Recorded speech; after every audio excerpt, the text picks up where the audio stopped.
there, how are you doing? I thought I'd stop by and just to talk to you a bit about eco-innovation today. So that's the theme of the show. And the reason for talking about eco-innovation is because I've been doing so much work in this space in different sectors. And actually, when you think about it, every innovation needs to be an eco-innovation, given all the challenges of climate change and all the efforts we're all making collectively to decarbonise and achieve that net zero. So I hope you'll join me. We've got lots in store, so I'm going to explain what eco-innovation is, talk a little bit about what that means in practice, just to give us a few bits and pieces to think about, and then give you some examples and give you some tips as well, share some tips on how you might do some eco-innovation in your own business. So today is just a starting point. It's about getting the thinking going, and I'm going to do some deeper dives as we go forward, and this should be a good session to set us off today. So let me have your comments and let me have your questions, give me your examples and your thoughts as we go through the show. I'll acknowledge them all and respond to all of them. So I'm looking forward to hearing from you, and I'll be back in just 1 second after this.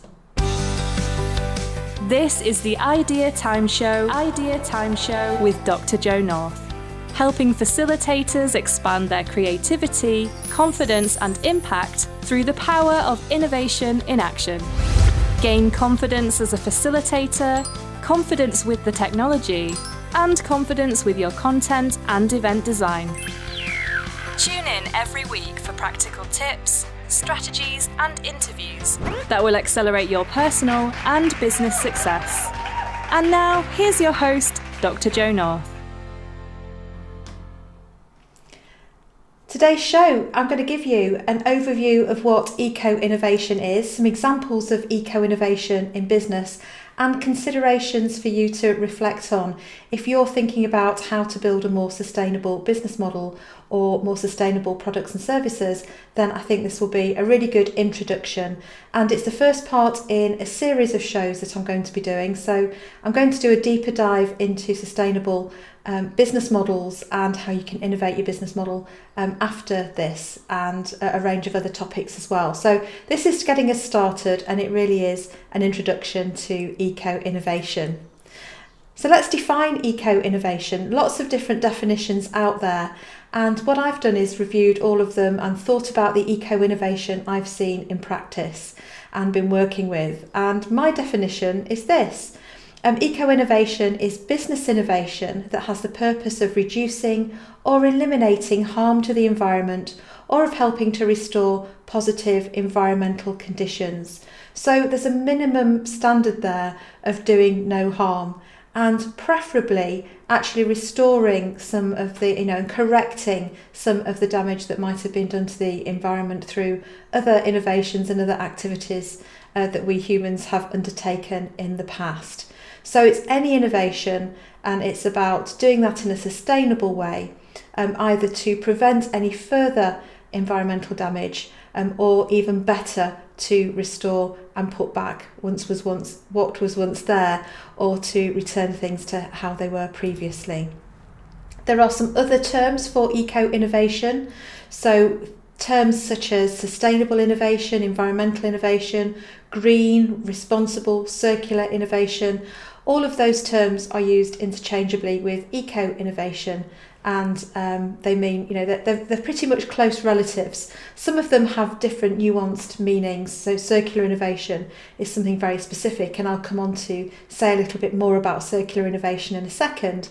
But these are all very close relatives of each other, and all interconnected and part of eco-innovation.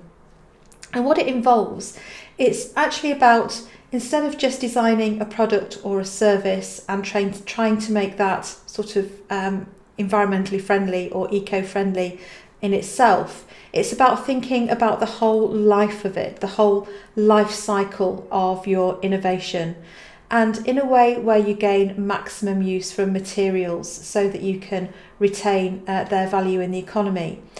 So there are some things that we can biodegrade and that will just go back into the earth and the energy and value will return. And there are other things that won't biodegrade, of course. So it's really thinking through how could you recycle that, reduce the use of it, repair it to extend its life, and so on. So that's what we're thinking about. Can you change what it's made of so that it does a job for us, but in a less damaging way for the environment.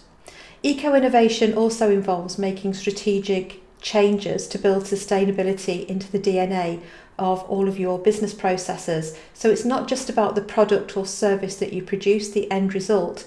It's about how you organise, how you structure your business, how you run your processes, how you execute your day-to-day lives in working in your business, and building sustainability as a really integral part into that too. And eco-innovation also means collaborating with customers, suppliers, partners, other stakeholders to drive sustainability across the full supply chain. So you can look at how you can do the best job together, decarbonising the supply chain by being more effective and more efficient and thinking differently and thinking collaboratively. And eco-innovation really, really matters. I think it's always mattered and it's never mattered as much as it does today. And we've got a very real and pressing challenge of climate change. And for me, this means that every innovation needs to be an eco-innovation. When we're innovating, we need to be coming from the perspective of at least doing no harm, at best actually putting something good back into the environment. And I think that it's an individual responsibility, it's a collective responsibility, and businesses also have a huge role to play. So businesses of all sizes, in all sectors, whatever we're doing, have a really important role to play, but also a significant opportunity to make sure that as a minimum, we're not doing any harm as businesses to the planet, and actually we're playing a proactive part in its recovery. And that really does matter, doesn't it? And this is also shown by increasing consumer expectations around the field of eco-innovation, because the research is showing more and more that customers want to purchase products they view as sustainable, and they want to know that what they're buying, their own behaviours, their consumption choices, won't negatively affect the environment. And this is especially and even more true of millennials and Gen Z consumers. They continue to influence for a world in which businesses and governments demonstrate a clear, transparent commitment to driving positive change. And there are, these statements that I'm making are supported by research. So there's a great study by Deloitte, for instance, from 2021 that really demonstrates how consumer expectations are increasing in this area, and especially those of the next generation and generations of purchasers coming through, millennials and Gen Z. It's not just important morally for the planet and for consumers, it's also important for employees. If you want to attract and retain talent going forward, and I've been working in all sorts of sectors over recent months, a really diverse range of different manufacturing sectors, service sectors, technology sectors, and one thing that those sectors all have in common, and this is globally, is actually the war for talent, trying to get the right skills and retain those skills. So people to drive the business forward, of course, are really important.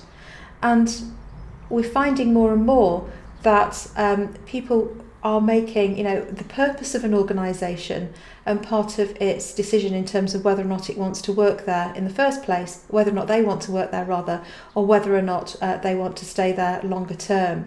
And in fact, 30% of people who participated in a 21 survey by Deloitte said that they would consider switching jobs to work at a more sustainable company. And that's quite a statistic, isn't it? And a similar survey by Gallup showed that 7 in 10 people in the US, but 7 in 10 people looking for jobs care to some significant extent about a potential employer's environmental record. So Eco-innovation matters. It matters not just for the planet, it matters if you want to serve your customers, because this is becoming more and more important for customers as we've seen, and it's becoming more and more important if you want to attract and retain great people in your organisation. And what this means in practice is it's actually applying the themes from the circular economy in practice.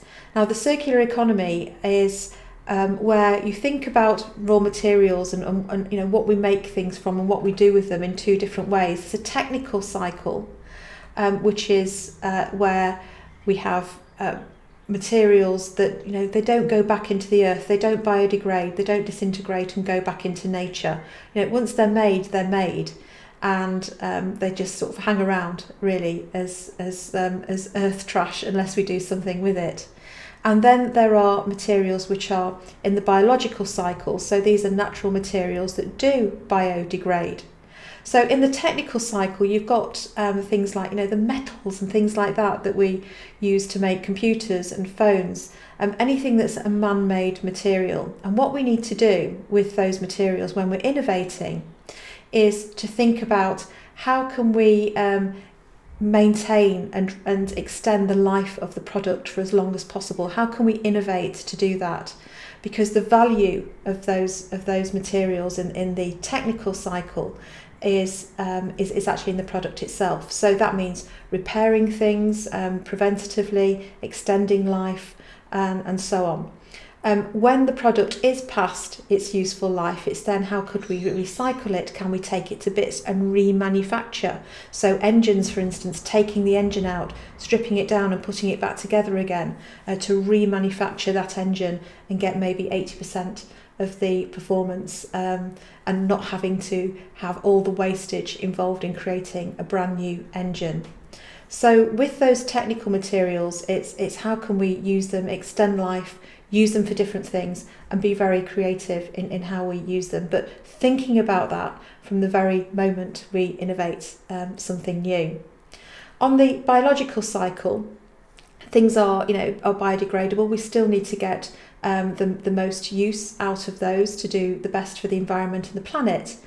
On the biological cycle, that of course includes things like food and natural stuff, cotton and those sorts of things. But we get problems when we combine hardcore items from the technical part of technical section of materials with the biological cycle, because then what we can't do is separate those. So materials such as polycotton, for instance, once we combine the man-made with the natural cotton, it becomes something that we can't extract and use separately. So thinking about all of those through it is really, really important.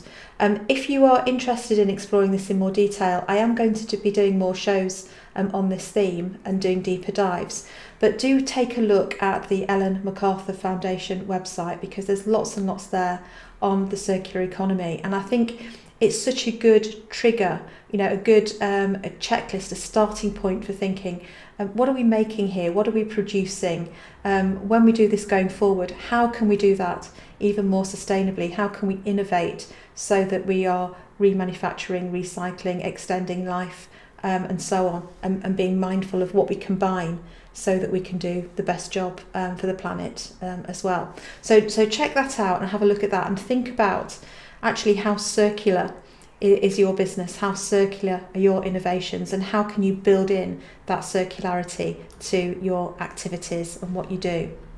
Now, I've promised you a few examples of eco-innovation. I could have put hundreds in here, and I've just picked 3. So one example is some new sources of protein, because over 20% of greenhouse gas emissions come from agricultural sources.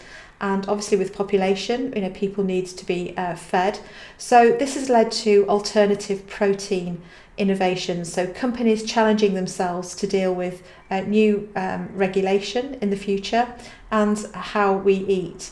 So Tyndall is a company that makes ridiculously good chicken from plants. And I eat sort of all the Plant Kitchen and Plant Pioneer stuff as well. I'm sure it's becoming so much more freely available. It's so much easier, isn't it, not to eat meat. And that's thanks to partly to companies like Tyndall that are giving us good protein alternatives. There's also companies like Turtle Tree who are doing food for good, and Turtle Tree are also creating protein for humans and animals as well, made out of cell technology. So companies that are innovating with an eco purpose to really reduce greenhouse gas emissions and do better for the planet. And another example, and this is a very different example, is Repsol. Repsol are a petroleum company, and they're applying circular economy principles to polyurethane foam. I'll say that again. Repsol are applying circular economy principles to polyurethane foam. Repsol, of course, a Spanish company, and they're creating the first circular polyurethane foam factory in Spain, because this is the stuff that goes into mattresses, couches, sofas, vehicle seats. And once it's been used, there's not a lot in its current form. There's not a lot you can do with it. It's very bulky, very wasteful. It's got low density, and it takes up a lot of room. So what Repsol are doing is they've found a way of taking the polyurethane foam and making it circular, so that they can recycle that foam over and over again and continue to use it for mattresses going forward. So that's the second example. And the third example of an eco-innovation that I've got for you is Notpla. And what Notpla is, it's a substitute for single-use plastic. Notpla is made from seaweed and plants. It biodegrades really naturally in weeks. And it doesn't compete with food crops, it doesn't need fresh water or fertiliser, and it actually helps maintain the health of the oceans as well. So Notpla is an innovation that is a really great replacement for single-use plastic from a packaging point of view.